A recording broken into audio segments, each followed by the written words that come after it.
For the We Have a Dream project, our group came up with a few ideas in an attempt to improve RC Lee Hall using smart, sustainable and biomimicry architecture. Rooms in RC Lee Hall have four major problems. Firstly, some students find it hard to maintain a good relationship with their roommates. Secondly, cleaning both the interior and exterior wall of the room is difficult. Thirdly, there's not enough privacy for students. And lastly, there's not enough sunlight getting into the room and the heating system is poor, which makes winter a lot harder to deal with. Starting with the mood lamp. The artificial intelligence mood lamp can detect a student's mood based on their facial expression or body temperature. The collected information would be interpreted by the AI and the color of the lamp would change. For example, green for happiness and red for anger, and so on. This way, students would behave suitably, therefore reducing the chance of unintentionally annoying each other. Moving on to talk about the photocatalytic concrete. The rooms are built using this photocatalytic concrete to solve the cleaning issue. Photocatalytic concrete is a type of concrete which has self-cleaning properties to keep the building aesthetically pleasing. When the energy from the sun is absorbed by the material, it is activated and the process of self-cleaning would begin. Constructing the dorm using this concrete would not only make it easier to keep the walls of the dorm clean, but also reduce the surface temperature during summer season because it would reflect the majority of the infrared radiation from the sun.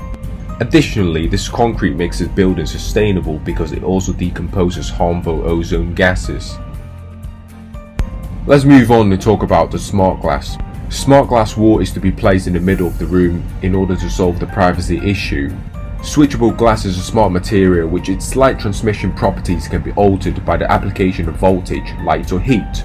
The smart glass wall have randomly suspended particles which block and absorb the light that is trying to penetrate through the glass. When voltage is applied, suspended particles will align and let the light through. By varying the voltage, the amount of light passing through can be controlled. When your roommate is present, the smart glass wall can be switched on to assure privacy. When the roommate is not present or when the student wishes to connect and communicate with the roommate, the smart glass can be switched off and turned transparent. This way the student can feel like they're in a more private space. Let's talk about the extended balcony. Our new version of the RC Lee Hall is a type of kinetic architecture. The room extension system would be used to allow more sunlight to enter the room. During winter, the balcony of the room would extend outwards, allowing more radiation from the sun to pass through into the room. The balcony moves in and out using a gear wheel mechanism. The metal track is interlocked with a gear wheel which is able to move along the track. The gear wheel is connected to a motor which enables the balcony to move out when more sunlight is needed or when the room temperature drops. To ensure sustainability, the motor would be powered by electricity generated from the solar panels, and this tracking its sun movement is mimicking the nature of sunflowers. By combining the concepts of kinetic architecture, smart material and smart technology, the RC Lee Hall can be transformed into a more socially and environmentally sustainable place for the accommodation of students at HKU. Thank you for listening to our project. We hope you enjoyed it.